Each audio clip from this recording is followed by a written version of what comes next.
রোহিঙ্গা গণহত্যার অভিযোগে আন্তর্জাতিক বিচার আদালতে চলমান মামলাকে ত্রুটিপূর্ণ ও ভিত্তিহীন বলে দাবি করেছে মিয়ানমার। দেশটির পররাষ্ট্র মন্ত্রণালয়ে এক বিবৃতিতে বলা হয়েছে, অনির্ভরযোগ্য প্রমাণের উপর ভিত্তি করে তৈরি পক্ষপাতদুষ্ট প্রতিবেদন সত্য প্রতিষ্ঠা করতে পারে না।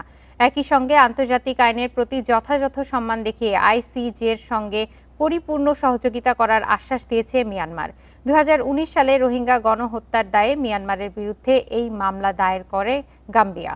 চলতি সপ্তাহে মামলার শুনানির শুরুতে দেশটির বিচারমন্ত্রী আদালতে বলেন, রোহিঙ্গা জনগোষ্ঠীকে পৃথিবীর মানচিত্র থেকে মুছে ফেলার দিকে ঠেলে দেওয়া হয়েছে। শুক্রবার আদালতে নিজেদের বক্তব্য উপস্থাপন করার সময় মিয়ানমারের আইনজীবীরা এই অভিযোগের বিরোধিতা করতে পারেন।